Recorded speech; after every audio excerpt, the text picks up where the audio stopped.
You know, if we were standing in a room, Scott, we would still be talking. We would just let people walk in. You're like posing while we wait for everybody. Yeah, because there's only, what, 2 folks in right now.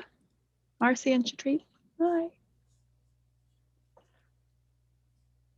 They can't answer me. Sorry.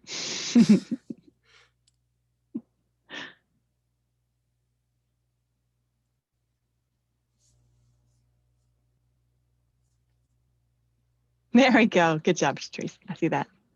She snuck in a hi in the questions.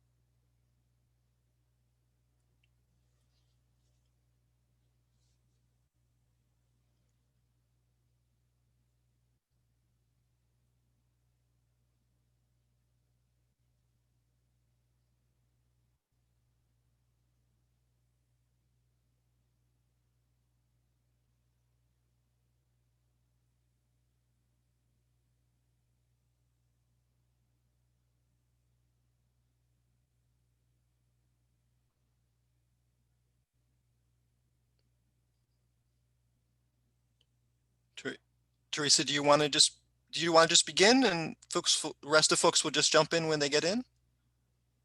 I think so. I think we can. I'm watching my other clock. My clock that is slow, even though it's digital, says it's just now 3:01. So I think we can get started. I'm going to answer a question right up front because Shatrice asked what my favorite part of the conference has been so far. And I've only dialed into the last session and this one. So the last session so far has been my favorite. And I'm going to ignore these questions from now on because they will totally distract me. So we are going to hit the questions at the end. So go ahead and start populating that if you like in the QA box.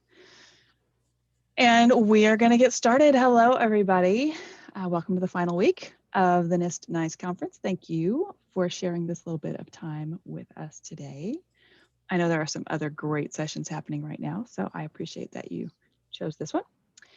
I am Teresa Thomas, and I am the lead for Neurodiverse Talent Enablement at the MITRE Corporation, and we'll talk a little bit about what that means here in a minute. And Scott? Yeah, and I'm Scott Michael Robertson. I serve as a senior policy advisor in the U.S. Department of Labor's Office of Disability Employment Policy, and we'll also be talking about that coming up soon. And I spearhead all of our activities at the Office of Disability Employment Policy to enhance national autism policy, increase access to gainful employment for autistic people, and support neurodiversity at work. And I also serve as the federal project manager for a $3.5 million partnership on inclusive apprenticeship for career pathways in IT, data science, and healthcare, and advise our PEAT FutureWorks initiative on accessible and emerging technology like artificial intelligence and augmented and virtual reality. And I'm an autistic person myself too, so I don't just play one on TV. I am actually one myself. And I wanted to frame some the components that we have on today's presentation, what you all be learning about. First off, we're going to be sharing about neurodiversity, neurodivergence, and autism, different terms, because it can become quite confusing, I think, when you see these presentations on neurodiversity, the differences between these terms. Teresa is then going to share the mission and initiatives of the MITRE Corporation and their Neurodiverse Federal Workforce pilot, which is federally funded, and the Office of Disability Employment Policy. Through my role, I've provided some technical assistance to support that initiative, especially since it's federally funded.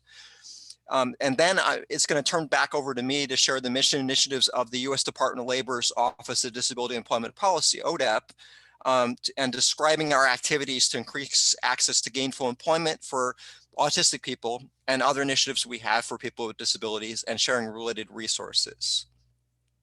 So if we can flip to the next slide. Oh, and the last slide, by the way, had embodying neurodiversity had 2 faces, kind of with multicolored kind of brains, if you will, kind of leaning in opposite directions. And you'll be seeing that a lot, is the multicolored aspect to represent the what we mean in terms of atypical and wide variations in neurological thinking, information, and learning. So today is all on the cognitive and thinking end, and how that ultimately we'll talk about how that can apply to work in cyber, which is most interesting to you all. We can flip to the next slide. So neurodiversity, which is the most popular term that folks often think about in the space on neurology today, has been popularized for a bit over 20 years now. It really connotes the whole diversity of all thinking, learning, and information processing for all people in society, including but not limiting to people with cognitive disabilities. So sometimes people get confused and they think that autistic people like myself or people with ADHD have neurodiversity, when in the reality, everyone has diversity in their neurology and their thinking and their learning processes. And it's really that folks, a subset of folks actually have neurodivergence, autistic people, folks with ADHD, mental health disabilities, intellectual disability, et cetera, is what you really want to refer to when you want to refer to specifically that group of people who have cognitive disabilities. So neurodiversity, everyone in society, neurodivergence, a subset of that group of folks who specifically have strong atypical divergence, if you will, from the norm on their thinking, learning, and information processing. Everyone, all folks in society have slightly different ways in their brains work. There is no average brain. You can't just pull up a brain and be like average, but you can actually see that the neurology differs, and there's a lot of outliers in thinking and learning processes for autistic people, folks with ADHD, et cetera. And so on the left-hand side, I have a picture of the multicolored brain, and on the right-hand side on this slide, there's a picture of the diversity of folks who have neurodivergence, who are women and men, and folks who have diverse race and ethnicity, sexual orientation, gender identity, socioeconomic status, et cetera, which I think isn't always shared too, is that folks who have neurodivergence, including autistic people, have as much diversity as anyone else in human society. And sometimes folks skip that and they focus, for instance, only on white people or only on men. So we just want to make sure that that's represented across the board when we're thinking about neurodivergence. So if we can flip to the next slide. So sharing some core traits of autism and strengths, I wanted to emphasize, and one of the reasons we're focusing, Teresa's initiative and other activities, while can cover the broad swath of neurodivergence, autism is one of the most common cognitive disabilities in that set on neurodivergence. So that's why a lot of today's presentation will focus specifically on autism. And even the term neurodivergence itself was coined actually by autistic people. Given that autism has a prevalence of 1% to 2% among all children, youth, and adults in American society and around the world. And autism is a neurological developmental disability, so it affects development across the lifespan in the areas of leading to the strengths and challenges in areas like the core areas of communication and language, social interaction or interpersonal thinking and relationships, executive functioning, which is about higher order thinking, planning. It's sort of the executive part of your brain and sort of the part of your brain that tells the rest of your brain what to do. Sensory processing of the 5 senses, plus sort of internal senses like temperature and pain sense, and motor coordination of your small muscle motor skills and your large muscles motor skills.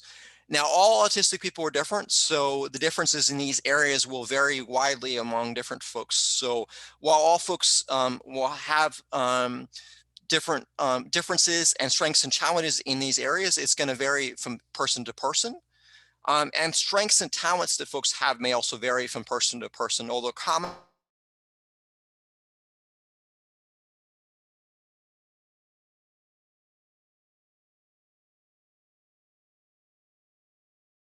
forgetting to eat at times or to drink. So sometimes folks have to, we may have to specifically remind ourselves about, eating and drinking when we're focusing on a task for hours on end. That happens to me at times when I'm writing a lot or, focusing on the computer, for instance. Detail-oriented thinking and inclination to support rules and guidelines and norms, especially when they're written down. Out-of-the-box thinking and problem solving, kind of edge thinking, if you will. You can see how a lot of these areas of strength and talents can benefit, employers and folks out there that are looking to increase their out-of-the-box and innovative thinking, as well as an affinity for long-term facts and retention of facts and knowledge in that kind of area, and specialized knowledge in focused areas like STEM, so science, technology, engineering, and math, art, history, design, etc. Kind of what sometimes has been talked about as special interests, but a lot of autistic people prefer the term focus interest to describe just a wide swath of knowledge that is gained over a long period of time in a certain key area. And again, this can benefit employers in terms of enhancing their business bottom line and their productivity and performance.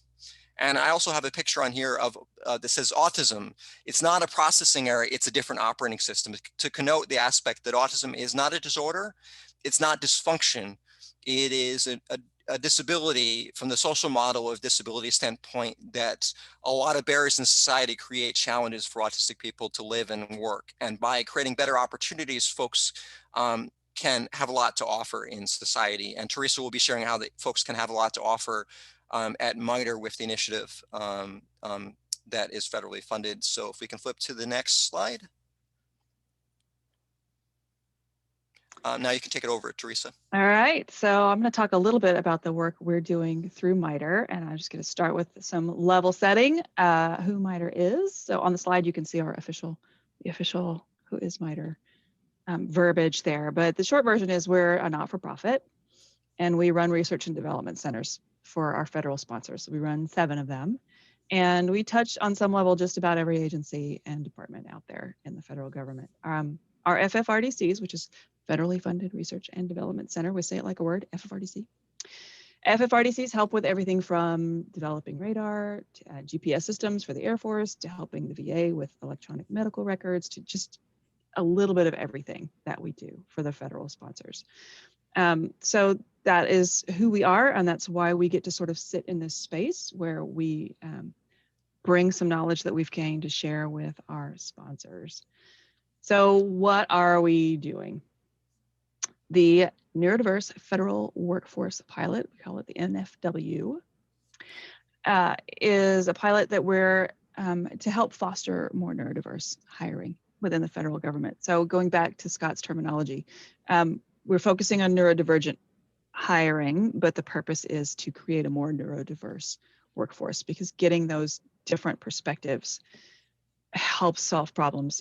I don't have to tell you guys this, I know you know this, right? When you get different folks at the table who see the world from different perspectives, then you can solve your problems in more creative and effective ways. So I'm going to delve into the details of this in a little bit, but in brief, we've launched a pilot to help federal agencies learn how to recruit, hire, support, retain neurodivergent talent, especially talent on the autism spectrum. It was supported by an IDEA prize out of OMB and GSA. So that's the funding that Scott was mentioning. And we are going to be walking the agencies through recruiting, assessing talent, and then through a 6-month internship program.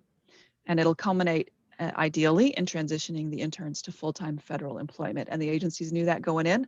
They had to sort of sign up for that the point of this is to hire folks into full-time federal jobs, and we're showing how that can be done. The deliverable from the pilot is going to be a playbook, which is based on private industry's Autism at Work playbook. And I'll talk about which private industry I'm talking about here in a minute. It'll be created to assist other agencies launch their own efforts at creating more neurodiverse workforce within their own agencies. So where did all of this originate? We're basing this pilot on a framework used by many organizations who are part of what they call the Autism at Work Employer Roundtable. And you can Google that and see the list of, there's dozens of companies. There are companies like Ford and Qualcomm and JP Morgan Chase and EY. And several of the founders of that roundtable, Microsoft, SAP, Specialisterna, and DXC specifically, are partners with us on this program. Theirs are some of the longest running programs in the world, and longest running is not that long. So these programs are fairly nascent. 7 years is about the oldest one out there, 7 to 10. I think Specialisterna has been running their program for quite a bit longer. but they have a lot of experience, these folks that are helping us. So we are leveraging their methodology, their experience, their struggles, their successes, and they're helping us advise us on how these should run and could run. So we've got 4 schools, sorry. We have 5 schools. One of them I didn't have permission to use their logo. Schools with strong autism support programs. And we're recruiting from them and also, leveraging their wisdom. And then, as I said, Microsoft, DXC, and SAP, who have great programs running right now. Some not-for-profits, MITRE, Specialist Sterna, I think straddles those two, but they are the consulting firm that actually started most of these programs at these other companies. Melwood, which is a local service provider, I'll talk about them here in a minute. Untapped, which is one of the service providers for DXC's program. And then OMB and GSA are, of course, watching over us because their money started this. And OPM is playing along actually quite nicely to help make sure we don't screw up the rules and make sure we're telling people properly how to leverage the systems that are already out there. I am, oh goodness, I did a fancy thing here. And you know what? I'm just going to throw this all up. So, because these don't really run consecutively. So I've got a slide here that shows the different steps and the different phases, but know that these aren't really consecutive. So a lot of these bleed over.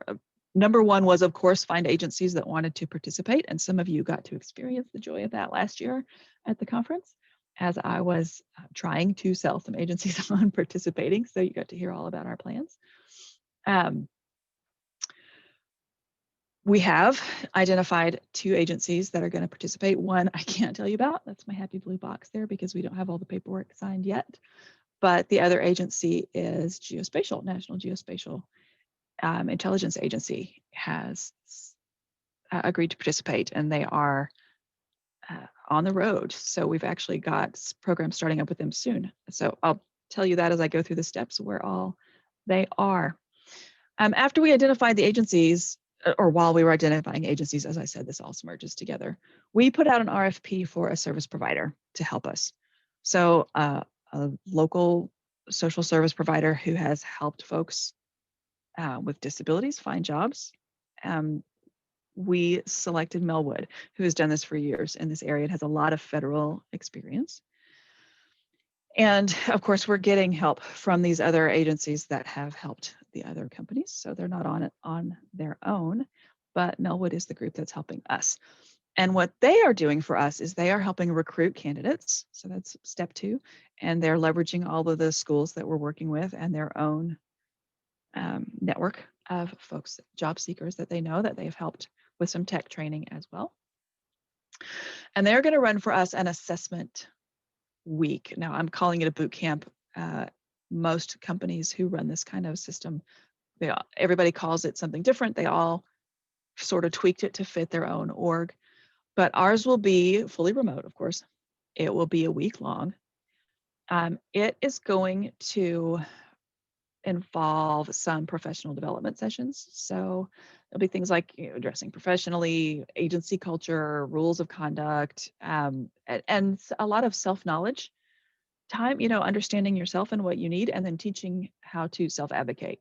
So, if I understand about myself that flickering light is going to make it impossible for me to function, which by the way is true if you ever hire me for anything, then I need to be able to know how to go to my boss and say, is there any way I could wear a hat or sit somewhere where that light is not going to flicker over me? So that week is some of that, helping folks that will be there understand themselves and how to express what they need once they get into the workplace. They're also going to participate in some hands-on simulations that are going to mimic the work they're going to be doing at the agency. So this work was actually designed by NGA for stuff that they use in other recruiting sessions. And so they're going to bring that in and help us run it. So it'll go through the week. It'll be sort of we're going to give you a task like your manager would. We're going to ask you to do it and teach you how to do it the way your manager would.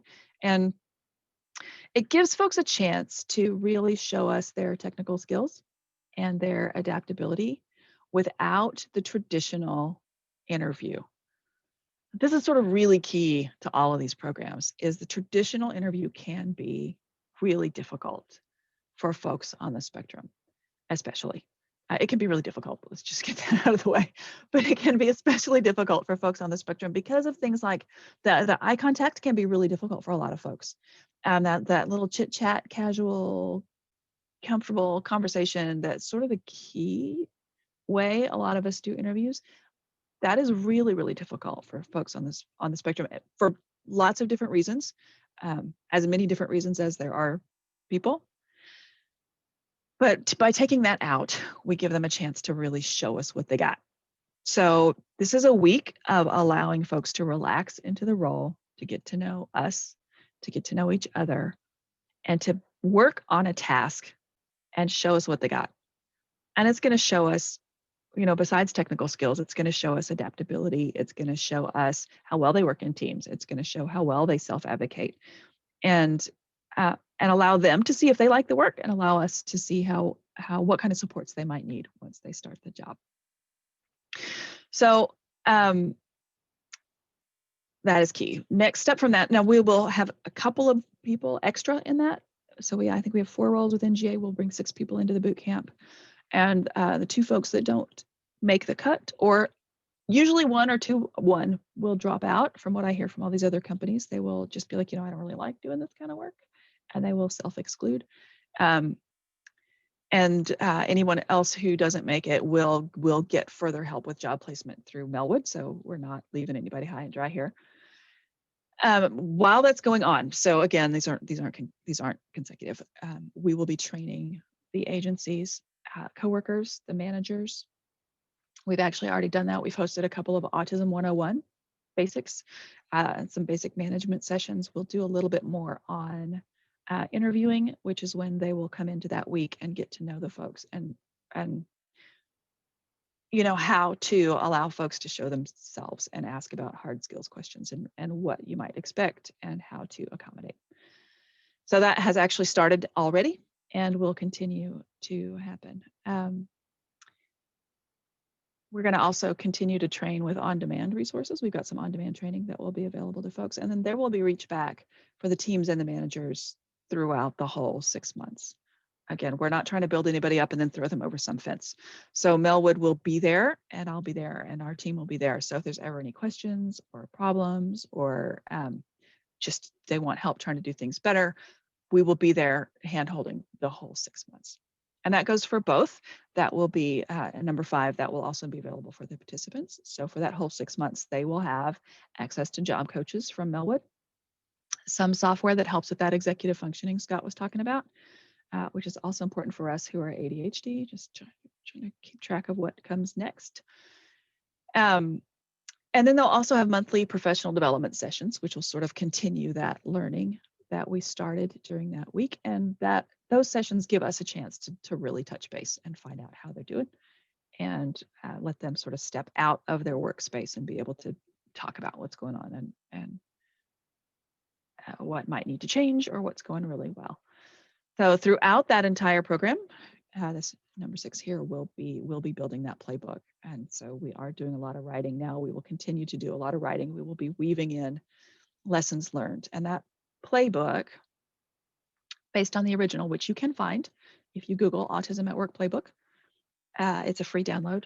The original was written for private industry, like I said, by University of Washington, SAP, and Microsoft. It's short, like 60 pages, mostly pictures. But we're going to make it Fed friendly, which means it'll be like 300 pages or something. I don't know. It won't be quite so short.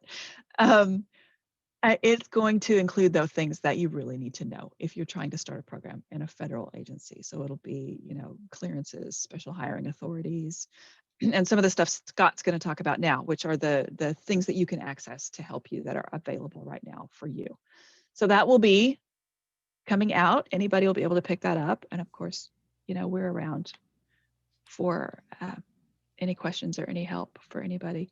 And questions can go into the Q&A right now if you want, if any of this sounds crazy and you want to know more about it. And Scott then is going to talk to you about those resources we were just talking about. Thanks, Teresa. Yeah, we do sometimes make it a little bit complicated in the federal government. as far as, length and stuff like that for those guidebooks and things like that. It's important to get it right. Yeah, but it's important to get it right and to get the key things that agencies need. So the Office of Disability Employment Policy, which I mentioned at the beginning of our session here, we're a small agency in the Department of Labor. We're non-regulatory, non-enforcement. So we don't go around, counting things or punishing folks for breaking rules or whatever. Our sister agencies do those enforcement type actions, but we're all carrot and no stick at ODEP. We're all about, collaboration, technical assistance, outreach, engagement. So whenever they say like government here to help, like we really are here to help y'all, whether you're employers, service providers, technology companies, et cetera. We work and collaborate with y'all, all employers and all levels of government to increase workplace success for people with disabilities in our collaboration. And DOL.gov/agencies/ODEP. You can see here the URL on the slide is our main website. So we can flip to the next slide. And I wanted to emphasize and spotlight that we recently celebrated or commemorated, I know celebration actually maybe is a term that's a little harder now with COVID-19. A lot of folks are going through a lot of adversity, is maybe commemoration is even the better way to say it, is 30 years of the Americans with Disabilities Act and the 75th anniversary last month of the National Disability Employment Awareness Month, for NDEAM for short. And both National Disability Employment Awareness Month and ADA 30 had a joint theme of increasing access and opportunity for folks to gainful employment opportunities. That's competitive integrated employment. And I had the great privilege when I worked on the Hill as a Kennedy Fellow in 2014 to work for Senator Tom Harkin in his last year on the Hill and advised him on national disability policy. And he was the chief architect author, if you will, of the Americans with Disabilities Act. And you can learn more about ADA 30 resources and the timeline for the ADA at the URLs here on this slide. And there's also a picture that's a collage, if you will, of different aspects of empowerment of people with disabilities throughout the years, and the signing of the ADA by George Bush Sr. In 1990, July of 1990, July 26. And so there's a picture of him at the top of that collage speaking at the podium. And then another image that has ADA, Americans with Disabilities Act, and accessibility, because accessibility is the major focus for us on improving access and opportunity. And that includes technology accessibility, which even folks participating in the pilot that Teresa's running and other initiatives, the technology needs to be fully accessible to them. All the resources and information and materials need to be accessible. And for autistic folks and other folks who are neurodivergent, that may mean making it cognitively accessible. So the information are presented in a way that makes sense. It's direct, it's plain language. It is fitting folks' cognitive and information processing styles. So can we flip to the next slide? So ODEP, as I say, does a lot of our work through collaboration, technical assistance, outreach, et cetera. So in that space, we run technical assistance centers that are helpful for folks from different aspects. So for instance, our job accommodation network, askjan.org, folks can contact to get support over email, instant messaging. Phone right now is usually regular phone, but now folks, you still can call there, but you would leave a voicemail with folks because they're a little overloaded with the calls right now from COVID-19. So it's a little easier to reach folks by instant messaging or chat or email right now. To get assistance on workplace accommodations, it's free, expert, and confidential on accommodations for the workplace and the job search. The PETE FutureWorks initiative, PeteWorks.org, is for technology accessibility. Our TA Technical Assistance Center for that provides support in terms of on the accessibility implications of things like artificial intelligence, augmented and virtual reality, automation of tasks, Internet of Things, and also just general accessibility of technology, of making sure that it fits, for instance, standards for web content, that it's accessible, and different presentations and materials can be accessible to all folks with cognitive and physical and sensory disabilities. EARN, our TA Center for Employers, askearn.org, has resources to support employers who are engaged and enthusiastic and interested on hiring people with disabilities and bringing the talents and skills that we are emphasizing folks can be hired, folks with disabilities can be hired at companies because they benefit the business bottom line. They enhance performance and productivity. So EARN engages and supports resources and tools for recruiting and hiring people with disabilities, retaining people with disabilities, and advancing people with disabilities across the whole career life cycle. And then we also have a new initiative I'll be mentioning in a second on our partnership on inclusive apprenticeship, which just recently launched this past month in October, and the contract for the initiative was just funded in late September. And it goes in an even further direction than our initiative that had been running for the last couple of years called the Apprenticeship Inclusion Models Initiative, which our AIM initiative had focused on IT, healthcare, and advanced manufacturing. And our new initiative, Partnership on Inclusive Apprenticeship, PIA, will be focusing on IT, data science, and healthcare. And I'll tell you a little bit more about it coming up in a second. And again, the logos are on these slides for the technical assistance centers and the URLs to access all these TA centers.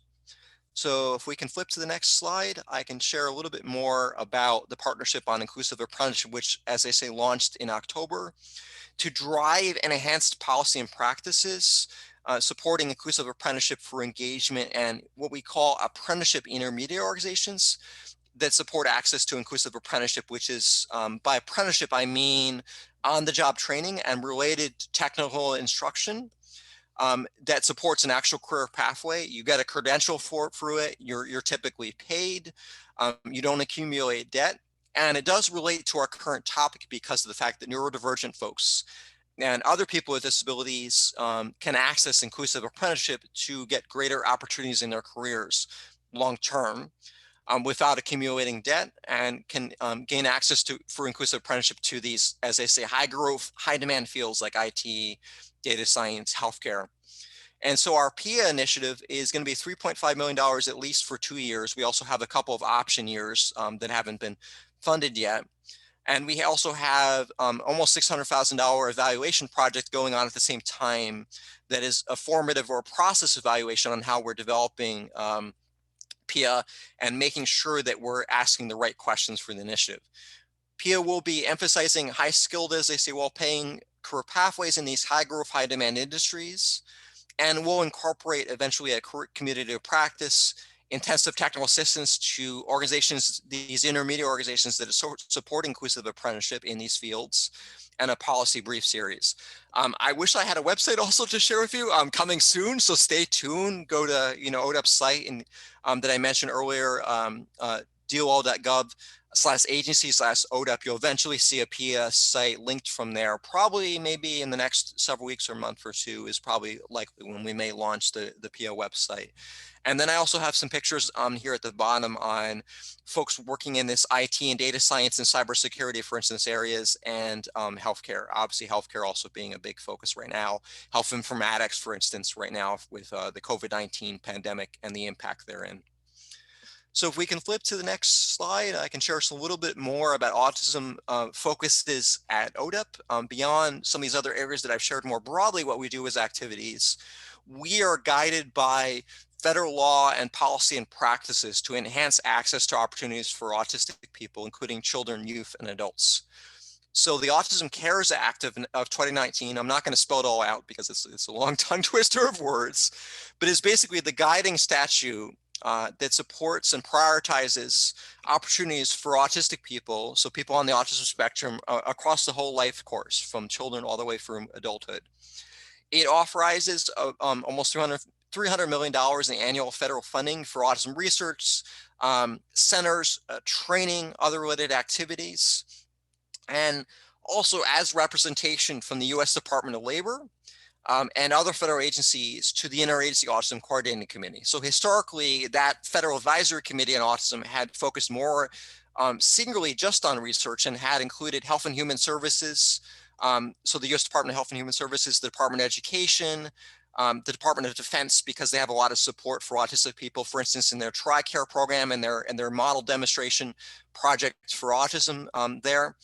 And some other independent agencies like the Social Security Administration. And then the reauthorization of the Autism Cares Act in the fall of 2019, so just last year, added representation from the Department of Labor, the Department of Housing and Urban Development, so HUD, as well as Veteran Affairs and the Department of Justice, to give a more broader emphasis on not just research, but also services and life opportunities, and removing barriers for autistic people and protecting folks against discrimination, for instance, in the case of the Department of Justice. And in our case, because the Department of Labor has added representation on there, that spotlights even more the priority in the federal government for increasing access to employment opportunities for autistic people. So ODEP does that for collaboration with our federal sister agencies that also have autism-focused initiatives, including folks at the Department of Health and Human Services, as they say, and also through providing technical assistance, outreach, and presentations in collaboration with employers, service providers, schools, different forms of government at the federal and state and local level. And then, for instance, one example is that, as I said earlier, is we provide technical assistance to Teresa's initiative as a pilot initiative because it is federally funded, and we'll be extensively improving opportunities for autistic people, in that case, externs, to receive supports to experience what federal employment offers, and then have long-term career pathways in federal service. And then I also have a picture on here of it's a sideways 8, if you will, a figure 8 that's multicolored, which is the symbol of the neurodiversity movement. And then also a brain with a word cloud of different aspects of neurodivergence, autism, etc.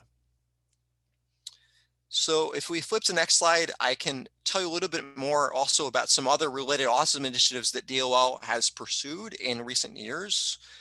For instance, we funded a couple of grants. I say we, it's our sister agency to ODEP, the Employment and Training Administration, has funded through their American Apprenticeship Initiative a grant on healthcare informatics to the HEMA Foundation for managing the talent pipeline and health information apprenticeship program, which was a long-term grant over 5 years, was about $5 million.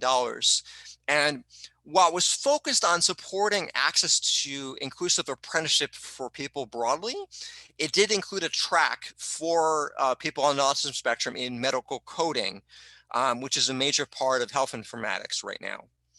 And then another grant that was funded by the Employment and Training Administration, ETA, was the Tech Hire, for their Tech Hire program, was a grant to the Exceptional Family Center in California, which helped spearhead their Next Step Job Training and Employment Partnership, which was funded for about $4 million over 5 years and supported job development and training for about almost 500 people, so 450 people on the autism spectrum in healthcare and information technology fields, and incorporated a boot camp for effective workplace communication, employability skills or soft skills, and independent living skills. So if we flip to the next slide, I just want to also briefly mention, I know we're running a little bit out of time, is we also have an initiative on accessible and emerging technologies that I mentioned earlier, peteworks.org, which includes accessibility tools for supporting accessibility. It includes an emphasis on automated vehicles or driverless cars and how it can support greater transportation access, which is important for autistic people because a lot of folks do not drive. And so automated vehicles will help folks be able to get to work, especially when folks live out or when they need to get to a workplace that's in the suburbs, or if they live in the suburbs and need to get in the city, either direction. It'll help with that transportation access to gainful employment. Right now, the barriers may not be as big because a lot of us are working virtually, teleworking right now. But in the next year or two, I expect at some point we'll go back to a new normal or whatever, where we'll be back to doing more things in person, like other, for instance, essential workers who've been working in person for a long time right now. And that'll be more important to have those transportation opportunities through automated vehicles in the coming years, which have been rolling out in pilot models and for AVs. And in the next 5, 10, 15 years, it'll be even more widespread, which is why we're focusing on that in policy and practices. And then also, as they say, artificial intelligence, augmented reality, et cetera. And we recently had a podcast session on what is the future of autism hiring programs through that Future Works initiative.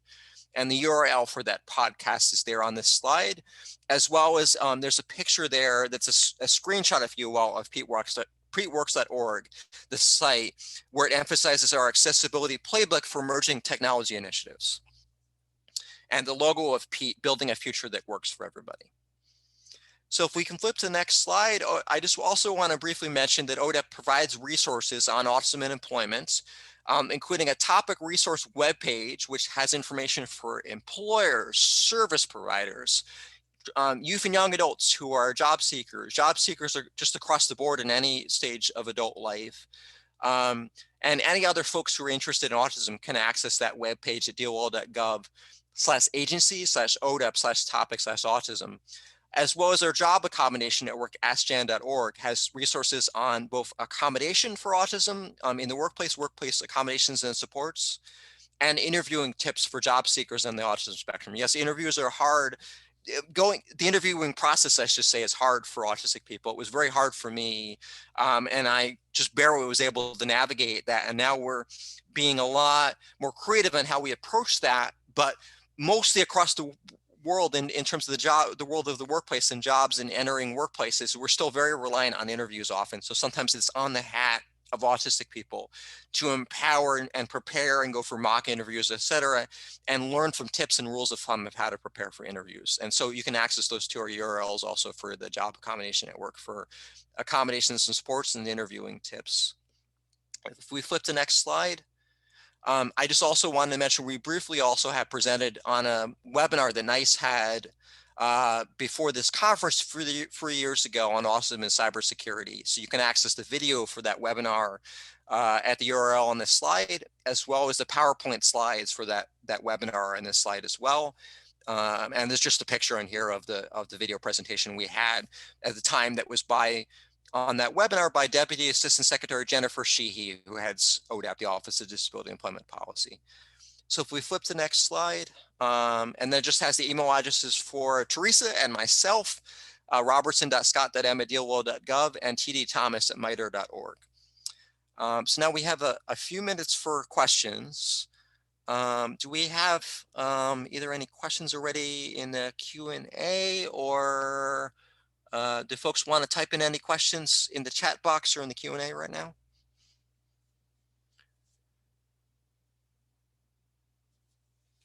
We have a pretty small group too. I don't know if we have some tech help on the call. I don't know if it is possible for us to open up for folks to unmute themselves and talk.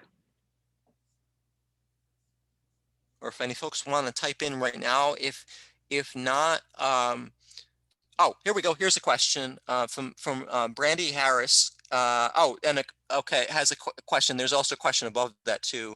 How would someone as an employer get involved in these programs? Teresa, do you want to answer that one first, because you're an employer actually? Sure. I would start by looking, researching, and delving into what's out there. I started with one of the universities talking about these kind of programs, but where I got the most was that Autism at Work Roundtable. So if you are an employer not in the federal government, actually even if you are, a great way to get started is to look up that playbook, and it's going to tell you sort of the things you need to be thinking about. It's going to tell you how to find a champion in the company. It's going to tell you the kinds of things you can use to sell these programs, as in like get people on board, and the kinds of systems you need to put into place and stuff like this. So that's where I would start, if that's what you mean by get involved. There are also some hubs, regional hubs for Autism at Work Roundtable, and I don't, again, web page coming on that, as is the one for NFW. All of our web pages are coming, I promise. But there are some regional hubs. So if you are in the DC region, shoot me an email, tdthomas@mitre.org, or neurodiversity@mitre.org, whatever's easier for you to spell. And I can let you know about some of the regional groups that we've got. We will start back up doing that. And I'm going to take this moment to say, hey, Scott, you need to contact Nancy about that. while we're here.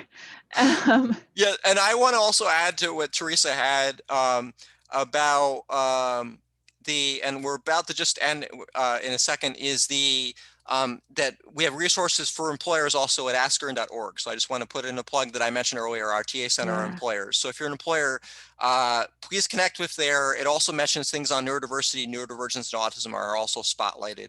at asklearn.org, as well as other tools, resource information, toolkits, including distilling the myths that folks have on how it impacts the Americans with Disabilities Act and the Rehab Act on starting autism hiring program.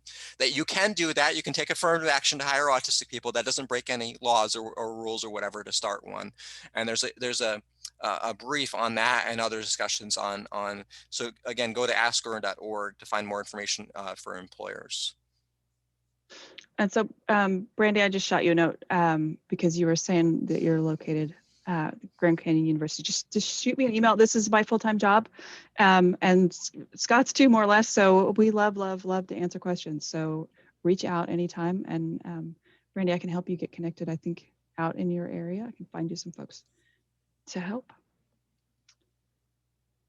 or at least just tell you about the programs that are out there. All right, we're down to time. Are they going to chop us off, or do we have to set everybody free?